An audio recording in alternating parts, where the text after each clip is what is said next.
Je suis très heureux de vous retrouver encore devant vos écrans pour nous causer la émission. Il y a président René. Le long a une actualité, il y a procureur près la cour constitutionnelle. Otobengi na kombo ya Mukolo Nkokesha. Kokesha Anchiluba, ça veut dire Wakoki. Wakoki na nyonso. Ce n'est pas un nom par hasard maintenant que ce monsieur se retrouve procureur près la cour constitutionnelle, Azupe Komboana, Mukolo Nkokesha. Ce qui montre qu'il est capable. Et ce monsieur prête serment en quel moment? Pendant que Mabunda Zali Kotunabino, est-ce que sommes-nous dans une république le juge? Mais il y a Zali ko prêter serment pour encadrer le juge. Cour constitutionnelle les allés composer na président de la cour constitutionnelle. Moutoualandier juste c'est procureur près la cour de cassation. Près la cour constitutionnelle. Tant vous allez comme on a, c'est-à-dire président de la cour constitutionnelle et procureur près la cour constitutionnelle. Bangonde Bazali ba constitutionnaliste. Or qui dit cour constitutionnelle, il y a trait à la constitution de notre pays. Émission passée n'a que la majorité doit tomber. Mais le monsieur vient de prêter serment aujourd'hui devant l'excellence président chef de l'État Félix Antoine Tshisekedi Tshilombo. Dans peu de temps, maintenant le bébé, bien. Comment chef de l'État a pu booster les choses pour que procureur près la cour de cassation prêter seulement Kakalelo et puis plus rapidement? Comment ils allaient makasi? Nakati ya cour constitutionnelle Moussali za makasi. Na yoki ba tebele kolobano, bon monite avocat wana tanga komi mukanda bongo, ceux qui va annuler vote nomination ya Ilunga Ilunkamba, ce qui veut dire même chef de l'État ou anoma ki mabe bakokanga yepona violation de l'article 78, ce qui montre que il avait mal voté, il avait mal nommé, donc il y a la haute trahison. Quand est-ce qu'on parle de haute trahison et quand est-ce qu'on parle d'une infraction? Haute trahison aussi c'est une infraction, mais la haute trahison quand est-ce que?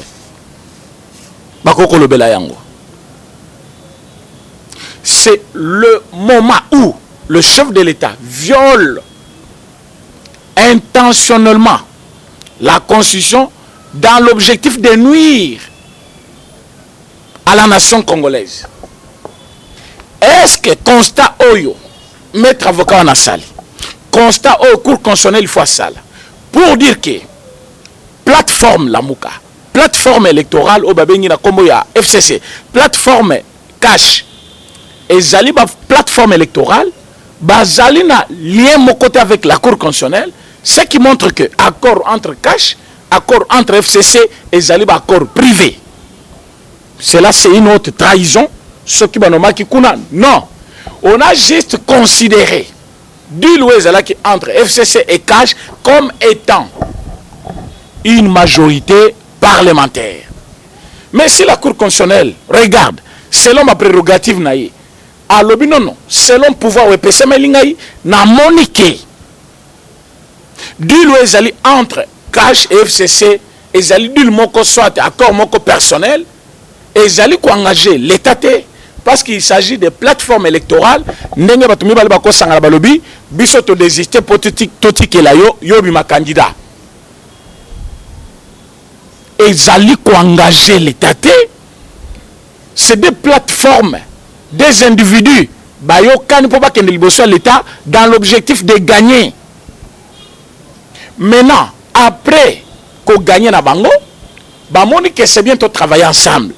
Bino besoin qui ba député belé biso toujours présidence tout travailler ensemble. Mais la cour constitutionnelle a telle à l'obi non, pour que bino mi balbo travailler ensemble il faut bozala regroupement politique, il faut bozala parti politique dans lequel il faut bâtir premier ministre sans qui parti on a sala qui majorité.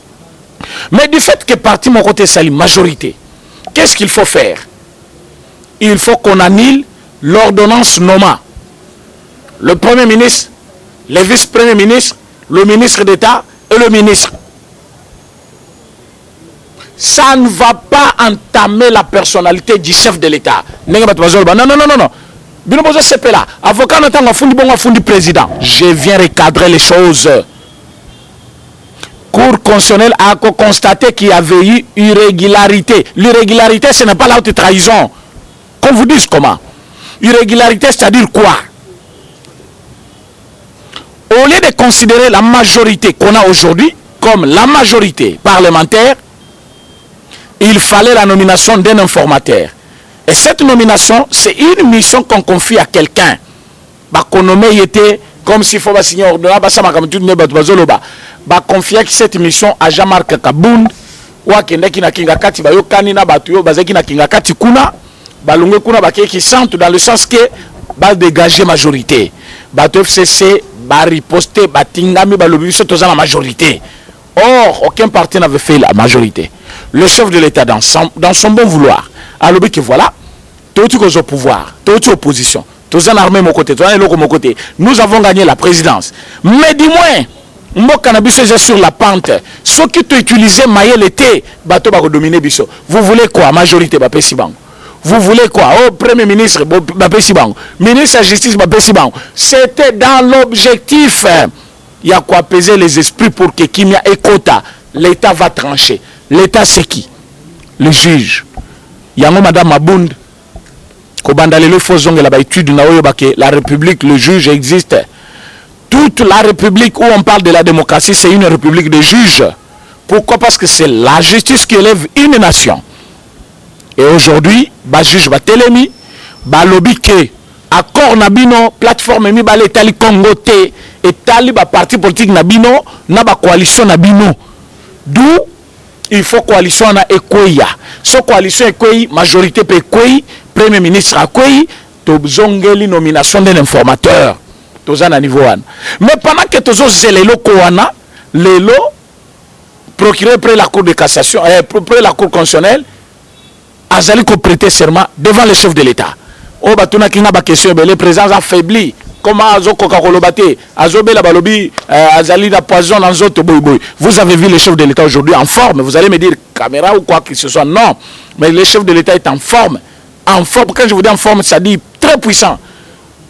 Keba c'est un sportif aussi. Yogi otala monene boinapti do so beton bata donc oza KO par terre. Et quand certains batailles zaka physique et donc ngazara bomune goga BTFC na minute ils ont compris que on ne chante pas la victoire avant la guerre. Ils ont chanté partout. C'est Kabila qui dirige. Vous pensez quoi? Azawane Lilingi Pamba, Boye, Bissonde ton nommé, Bomonité avant nommé ba ministre, il faut Bakutanana Joseph, avant nommé ba généraux, avant Salaboy. Ils ont dit tout. Mais aujourd'hui, ils ont multiplié des réunions.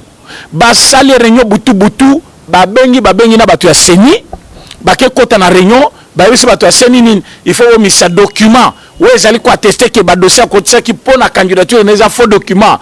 Bah ça les réunions de 23h à 4h du matin. Tant que ça les réunions ana, bah bien avec les résolutions. Bah ici bango, c'est sans succès. Même si tu portes plainte, bah au juge quand, bah colongolé la présidence. Mais comment ça va se faire? Mais avant nous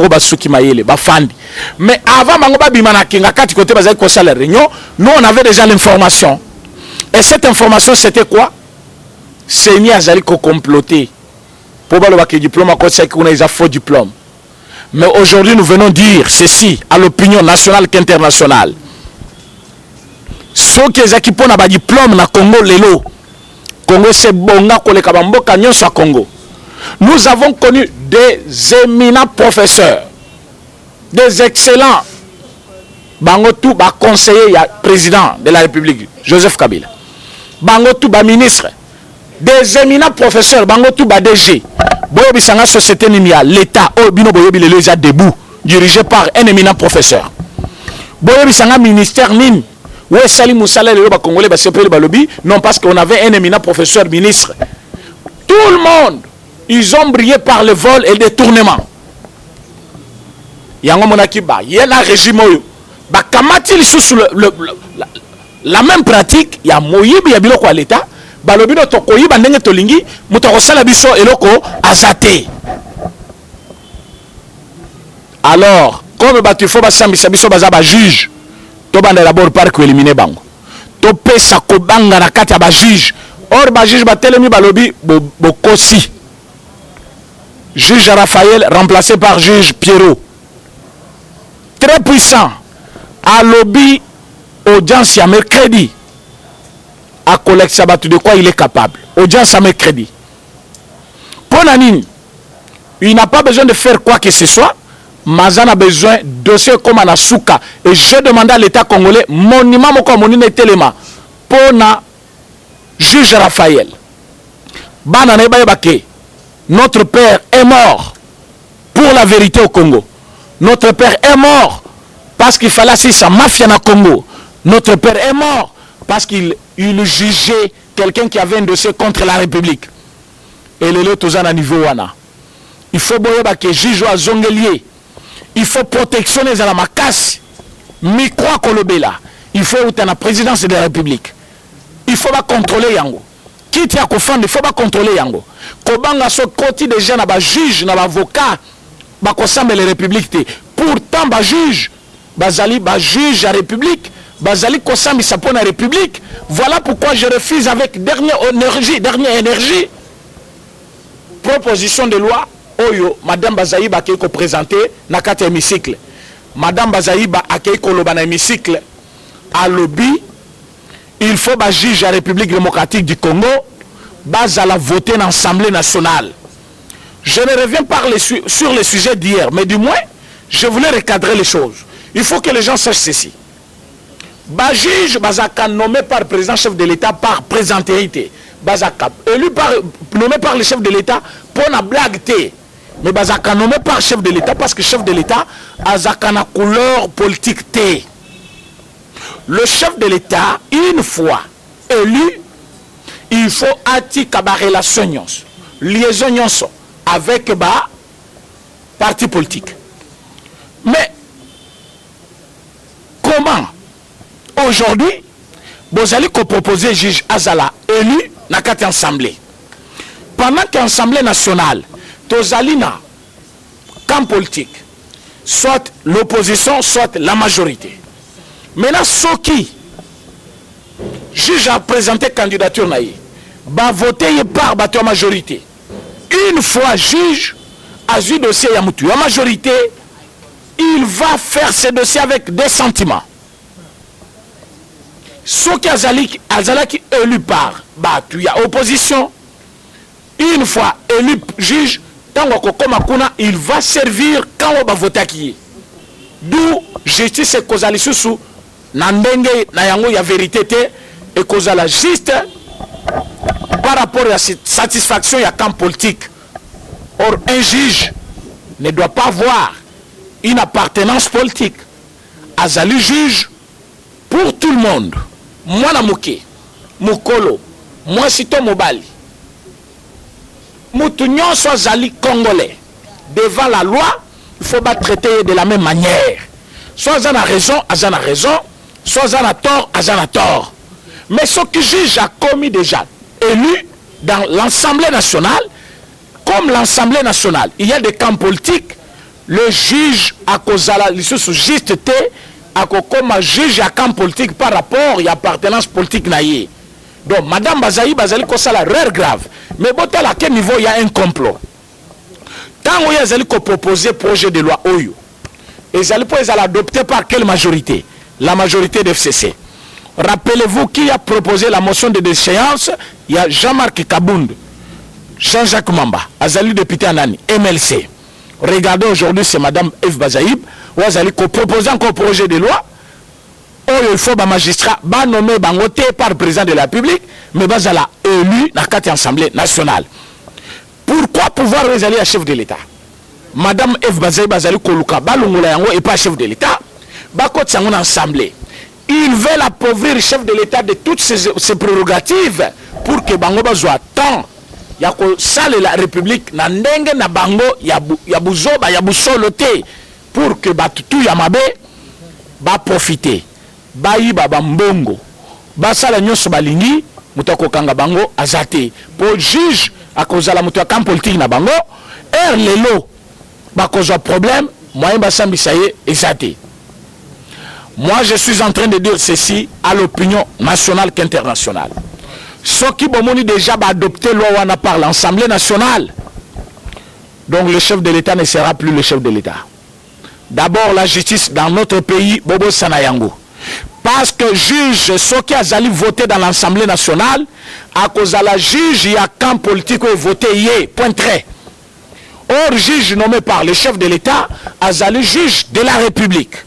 À ce niveau-là, je pense que vous n'allez pas me contredire. Mais je vais vous dire une chose. C'est comme si Batebele, au Bazali Kosala, politique na Congo, Bazali Koluka ou Kojire par échec, il y a chef de l'État. Mais moi je me demande, si réellement ils sont des Congolais, pourquoi ils se donnent le luxe? Il y a Kosala Makambutu Yamabe contre le chef de l'État. Pourquoi ils ne veulent pas que le chef de l'État ressuscite? Ceux qui basent Congolais à solo, pourquoi ils ne proposent pas de projet de loi ou de proposition à loi où ils allaient côté là, bah maman batte kakabita benabanzela. Bazali ko proposer loi par rapport à la jeunesse congolaise. Bazali ko proposer loi té pour na bato ba katana makolo ba bukana. Bazali ko proposer loi té par rapport à ba salaire à enseignant soit ba soda. Mais bazali ko proposer loi par rapport à nine, par rapport à indemnité à ancien président chef de l'État. Bazali ko proposer projet de loi par rapport à bato. Mais moi je me demande moi, qui va réellement faire le bon travail? Depuis que ba député baza ba député, quelle est la meilleure loi au voter déjà pour la République? Aucune loi. Aucune loi.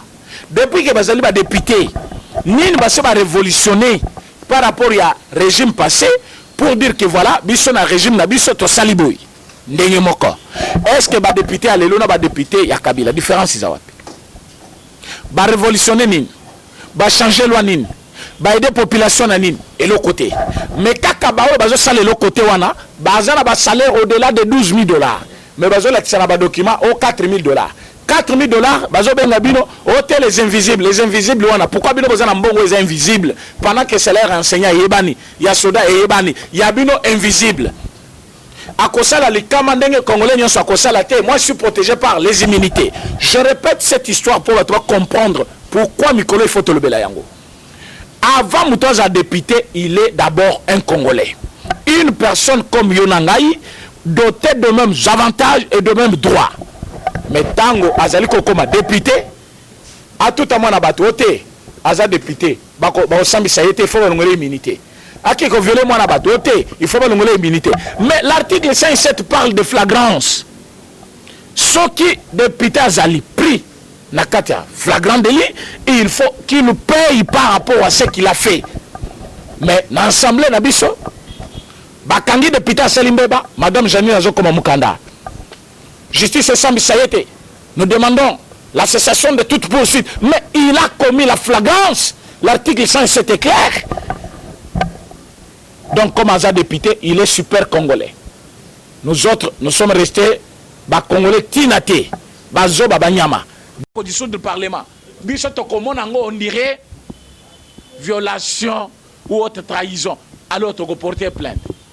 Nana Zolo Babongo, représentante officielle et chef de l'État, présidente de l'Assemblée nationale. Le col a suffire, c'est un moment qui va dire Ngai na yoki kaka na ba radio, na tikale komo na te ba notifier par rapport à la proclamation d'état d'urgence. Pourtant, ça qui na réunion. Bouzo ba nyonso ezo utawapi. L'impunité. Ezali vice ya sous-développement. Ce qui bazali ko punir batute mboka ne kenda musikate. Il faut punition moko sévère ou ezali ko leksa baninga mususu. Même na États-Unis, mboka ya démocratie. Donald Trump cherche à mettre quand même un peu de dictature pour qu'afin de sa pouvoir naïe. Président chef de l'État Félix Antoine Tshisekedi Tshilombo. Avec tout le respect, moi j'ai toujours dit, même si on peut parler, même si le message n'a pas comme l'on a moyen de soit en dehors des médias, mais dans les médias, dans le Bakango, pour que tout le monde soit témoin, vous devez mettre un peu de la dictature dans votre démocratie. La RDC ne doit pas être plus démocrate plus que la démocratie elle-même. Non! Quelle démocratie en Afrique? Quelle démocratie? Donc, Togo est le premier pays démocrate du monde. Le président chef de l'État doit tonner. Il faut à un moment donné faire calmer le bruit là. Batouana au Bazali comme si le régime est changé. Donc, Bango Bazali a droit à nyonso. Bon, moi j'ai aimé comment Ndeko Gilbert Albert Youm a placé un mandat d'arrêt provisoire. Mais j'entends réellement. Va transférer parce que le dossier n'a pas et j'en ai battu nyon sur le boye baka FCC. Nakati a dossier Albert Youma, beaucoup de Chanel, beaucoup de Kabila, beaucoup de Jeannette Kabila, beaucoup de même Abunda Zanakati. Yango besoin comme on a Zali qu'on s'enflammait contre le juge. Et le juge, est-ce que Bazonga si? Lelo Babaki Sibango, procuré près la cour constitutionnelle, Moukolon Kokesha. J'ai dit ceci. Il y a des choses, parfois par coïncidence, ou comme on a une coïncidence à Pamba, mais il y a quelque chose. Nkokesha, je vous ai dit, Antilouba, c'est-à-dire Mouto à Koki. Alors, tant qu'il y a Baché Wana, donc à Koki, n'a rien à ce n'est pas un magistrat qu'on est allé ramasser. Boyebi, façon ça, comme ça, là où il y a. Je vous demanderai de prendre déjà votre distance dans ma campouille à détournement à Mouibi Nabino. Bokozala frapper comme jamais. Bokozala frapper comme jamais. Je demande à tout le monde de faire bloc derrière le chef de l'État. Combat chef de l'État Zanangweza Makas, il est seul contre tout le monde.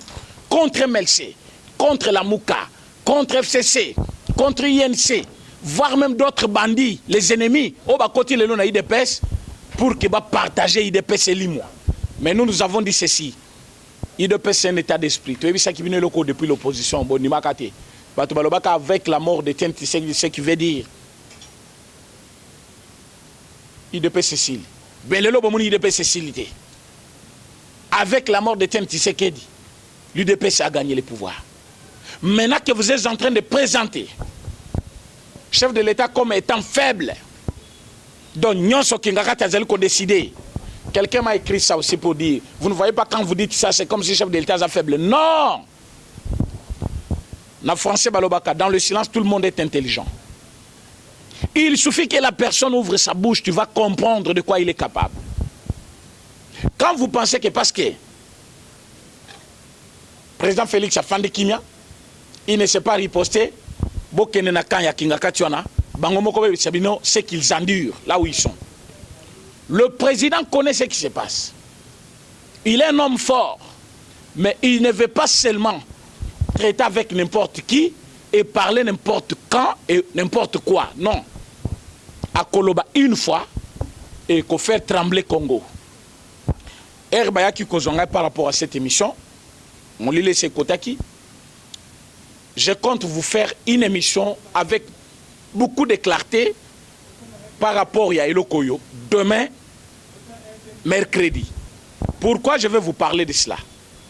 Na Koloba Yango Mingi et puis Tamoulaï, pourquoi? Parce que Lelo Ezaki jour Otobandaki ba démarche par rapport à lancement et à pétition. Pétition to lingi to lancé to senga ki bino boy. Bino diaspora boko voter yango na internet to pesa bino lien na kombo ya site. Alors tant to pesa kombo ya site bino boko signer en dehors ya pays. Mais au bazana pays pétition to ko signer yango awa na ba papier.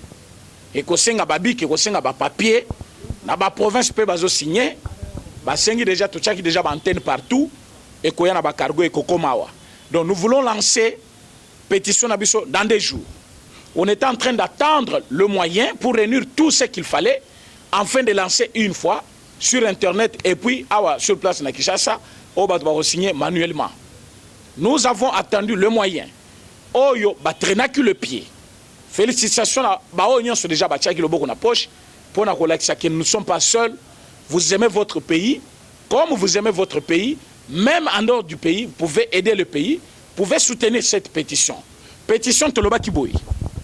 Selon notre constitution, Congolais nyon sobota makana droit, ndengemoko, devoir ndengemoko, avantage ndengemoko, Congolais leki Congolais musu soazate. Fonction ezali kozwa soki pona ko servir mboka ezali pe devoir civique na yo. Il ne faut pas devoir wana zoli ko la Congo et comme ces engambo sur population, bango ba subir na makambu na yo. Aujourd'hui, la Chine nous fait payer une grande dette. Oyo ba defa ki pona ko sala nani aéroport mais batikala ko sala le komo côté. Maintenant dette wana est tombé dans régime moussous. Ba ba la ki mbongo bazali batuna bangote so batuni bango je vais mettre le feu. Ocha fait bien. Ocha fait ce qu'il y a jugé bani nanu bien té. Ocha bien fait. bato bayibaki mongo bazali na régime passé tout na bango. Chadar n'a pas encore parlé, je vais paralyser le pays. Mais vous avez pris l'argent pour servir la République, vous n'avez rien fait. Bato na binoté alors, justice existait. Bato na mabunda non, est-ce que sommes-nous dans une république de juges? Non, nous sommes dans une république de Kingakati où vous allez faire le complot la nuit pour décider un premier vice-président la journée parce qu'il a dit que vous dépensez un bon et belé dans le congrès. C'est ça la république que vous voulez? C'est quelle république alors? Si ce n'est pas la république de juges, c'est quelle république? La république de Kingakati? La république de nuit? La république de complot contre le chef de l'État? Ou la république de complot contre la population congolaise? C'est quelle république? Nous avons dit ceci. Tous allés ont besoin de justice et téléma pour que nous soyons à la respecter. Moi, nanayo, moi, sinayo, et l'oko nayo, valeur nayo. Pour les la respecter, il faut justice et zala. Pour que nous soyons se retrouver. Et oh, yo bakobo ya justice, donc balingi développement té. Partout dans le monde, juge Azaramuto Saganaïté, mais na Congo bazo Saganaba juge. Nous avons lancé une pétition pour dire que ba député bazali ba congolais le kolabiso ba lekibisoté. Immunité ou ezali ko garder bango et garder bango pour la juste valeur et garder bango pour la cause noble de la République. Justice et plutôt immunité et garder ba député pour voter la loi ya malamu, bazwa ba position ensemble par rapport à compétence na bango. Immunité sous kawana. Mais immunité zalate avant ba sambisaye o immunité balongola nano. Ba kangaye o immunité non. Tango ba pesa ki ba député immunité, ezaki pona ko protéger bango par rapport à prise, il y a décision na bango na niveau ya assemblée. Akoko za position oui, quoi s'appelle ça? Va porter plainte pour Nayangote. À cause de l'opposition, oui, quoi qui handicapé une catégorie ou une classe de personnes dans le pays, va fonder pour Nayangote. C'est pourquoi va ça qui immunité. Mais va passer immunité et comme moyen de défense contre ma baigne sur la République. Oh, ça la batou, va kangayote parce que vous avez député. Non. Alors nous avons dit, nous allons attaquer cette loi qui donne plus les immunités, n'a pas député. Loi loi portant protection de l'ancien président. Oui, quelqu'un qui a servi la République mérite le respect. Mais respect bazali kopesa yo ne veut pas dire que ma beignon sosala qui paie Congo, Congo ko tuna yo yangote. Pourquoi en Afrique du Sud? Je prends toujours cet exemple. Jacob Zuma Sambi. Tu as mal utilisé l'argent de l'État. Au Zimbabwe, au Saleli oyo lingaki banda ku privé na yo na place ndako ya l'État. Il faut l'État tout na yo mbongo na nga otiaki yango wapi. Mbongo defa ki pona kosana ngo aéroport wana otiaki yango wapi. C'est normal l'État tout na. Mais na Congo, loi ezali o ba voter après 2016. Or après 2016, ba institution nyon se koma ki illégal. Oh continuité de l'État. Oui. Continuité de l'État. Vous votez des lois pour vous protéger vous-même. Et vous ne protégez pas la population. Bon, après 2016, la République a existé. Oui, je suis d'accord avec vous. Il fallait continuer la gestion du pays. Oui, je suis d'accord avec vous. Mais pourquoi il n'y avait pas eu les élections? Pourquoi il n'y avait pas eu les élections? Qui avait refusé d'organiser les élections? Les moyens qui manquaient là, vous avez même refusé d'emprunter l'argent dehors pour organiser les élections de vous-même. Vous avez eu ces moyens où? À 2016, il n'y avait pas les moyens. À 2018, il y a eu les moyens jusqu'à ne pas prendre même l'emprunt Libanda Mboka. Même quoi associer Baninga, Bobo Ito quoi société. Toi, Nambong Bele. Donc, bon, on se belé, et kaka dans 3 ans.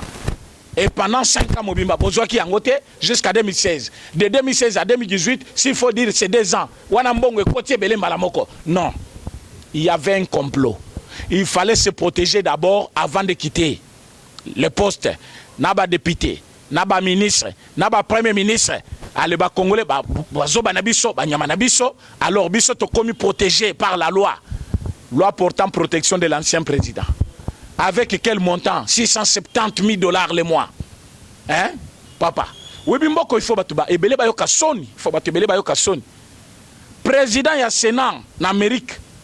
Bazo foutaye moins de 20 000 $. 16 000 $. Président ya Sénat, ya France. Bazali ko foutaye 11 000 $. Mais président ya Sénat ya Congo bazo foutaye 100 000 $. Et mon côté on qui a tapé aux zombons na la banque, yo mo ki fo lenga. Olobi na zombongo ebele boya mosala nini? Bon, je suis présent au Sénat. Mais bon, ebele boy. Pendant que l'enseignant a touché $80, pendant que les soldats ont touché $90, mais bazo futanga $100,000.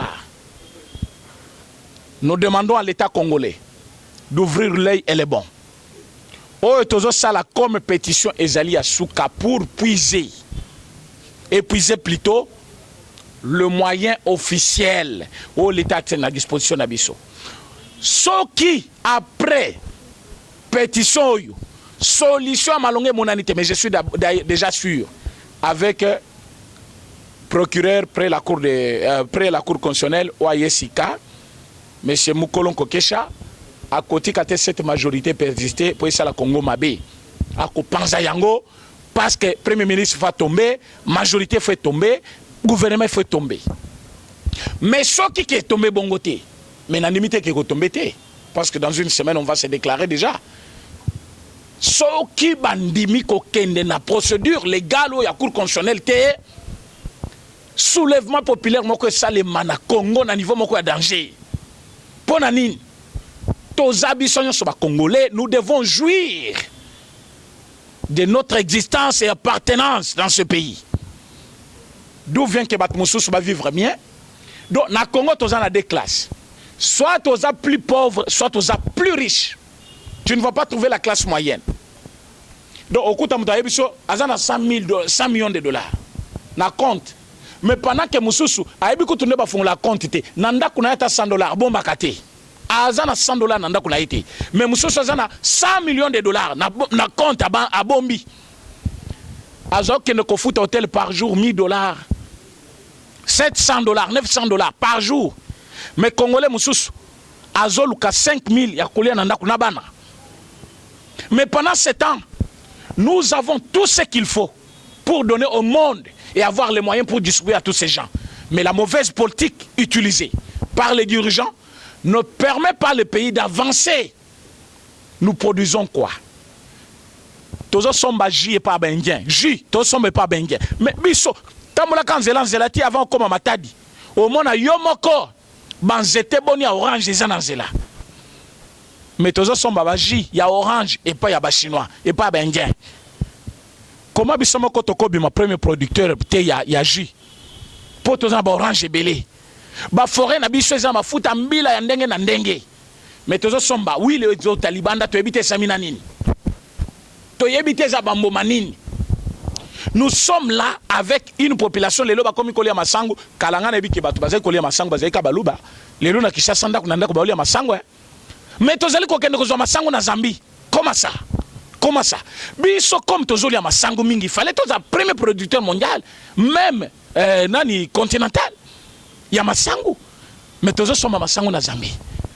Kuna na Lubumbashi soma masango emati, na temps ya Moïse, na yoki obaki soma masango na Zambie, na lela butu mobima ngalobi, hein?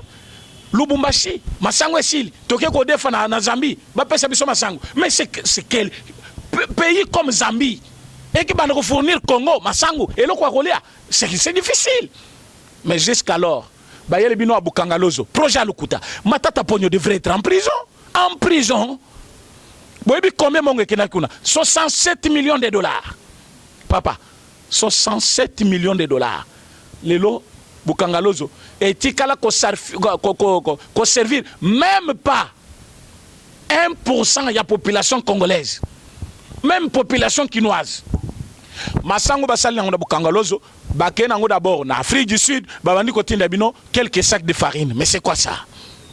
Boke kozwa industrie ya monini soit usine, boke kocha na kati soit ferme soit nini ne bokobenga yango. Boke kocha yango na kati ya province. Botiki ba jeune nyon soit province wana, kala izaki na Grand Bandundu. Batiki yango mutakipaka yango azate. Bakamati ba robot bache esala masangu esala bilanga pendant qu'il y a des jeunes là. Mais comment vous comptez donner de l'emploi ou du travail à la jeunesse? Vous venez, vous investissez, l'État sort son argent. Ba Congolais faut basala musalana, vous utilisez maintenant bon sobolobi nanga par rapport à la rapidité. Oui. Mais Bukangalozo etikala ko sala ko mona lumbango te. Parce que vous pouvez me dire non partout dans le monde. il y a déjà le développement. Bah, qu'on utiliser machine à la place d'une personne pour que Makamboe que noki, oui. Mais est-ce que Bukangalo Zekenda qui noki? Non. Qu'est-ce qui a fait qu'il nous quitté? Pourquoi ça n'a pas marché? Mais pourquoi on n'a pas utilisé des individus à la place des machines? Parce que même avec des machines, ça n'a pas marché. Où est parti cet argent? Bah, que sont les bino à avion, Kimpanvita, Banani, Lumumba. Kende kuna lelo na njili omo na combien d'avions ils allaient kopumba appareil bon ils allaient kopumba na mbongo nyonso ne kinda wapi. Pourquoi on n'a pas eu à faire une enquête ou diligenter une enquête envers Matata Ponyo? Et vous voulez que le Congo est développé et qu'on développe ndengenine. Voilà, moi je demande ceci. Si vous voulez que la République change, il faut soutenir les juges. Et pour soutenir les juges, il faut que le juge ou Koufi, juge Raphaël, azala reconnu et valorisé. Et valoriser. C'est le monument à monen par rapport à Moussale Assali, à Koufi Lelo, moi comme Mbezo le Belaye, mais dans l'audience, pourtant avant on n'a pas parlé de lui. Bah mérite à Boyeda Congo Zebele, mais mon anakate. Pour ba Mimiso c'est tout un problème. Pour ba Yeba c'est tout un problème. Mais Nata Mouké, dans l'audience, moi va comprendre qui il est. Aujourd'hui, il n'est plus avec nous. Kakapo Assali Moussala Malam. Parce qu'à la vérité, étouffé, empoisonné, les loyonaki. Et nous demandons à l'État congolais, ceux qui vont reconnaître justice, si justice place naïe, d'office nous tous, nous allons avoir tout ce dont nous avons besoin. Et d'office, nous avons moyen ébélé. Et moyen de bisous aux alanines. Oh, bah, il y a l'État, et vous allez sous-souter. Bazue Lokoboy, et Gozali sous-souté. Fraude, et Gozali sous-souté. Alors, en ce moment-là, Tokozala na moyen belé, Tokozala mbongo belé, qui t'anabisse komata, alo bako futa tous les Congolais, et loko yamabe Kozala li sous-souté. Voilà pourquoi nous devons signer cette pétition. Bon signer pétition na, contre Oyo Balobi, loi portant protection. Loi portant protection de l'ancien président. Il faut balungola yango. Il faut balungola immunité. Il n'y a pas de député. Alors, en ce moment-là, Biso Tokolonga, vous allez me chercher dans ce même numéro. Plus 243 84 43 68 919. Eshima, votre magazine qui bat au rythme de l'actualité. Une réponse à vos besoins en information, un éclairage dans divers domaines. Impartial, documenté, instructif. Eshima, au cœur de l'info. Retrouvez la nouvelle édition. Leadership, gouverneur Richard Mouyej, le plébiscite de Forbes. Politique, le système politique africain. Alternance et organisation de partis politiques, les opposants, nouvelle force du pouvoir. Interview, Jean-Marc Kabound, l'UDPS ne cédera pas au chantage. Baudouin Mayo, au nom de quoi on nous impose la machine à voter. India Omari passe en revue le meeting du FCC. Province, les lois là-bas, coffre-fort de réserve minérale. Sud Kivu, l'impulsion salvatrice de Maître Nyamugabo. Économie, budget colossal de l'État, réalité et promesses. BIAC, 2 ans après, toujours pas de repreneur. Afrique, le poids des organisations africaines. International, la Cour pénale internationale en sursis. Dr Mukwege, un prix Nobel politisé. Retrouvez l'intégralité du magazine Eshima dans les kiosques. Eshima Magazine, un nouveau standard d'information.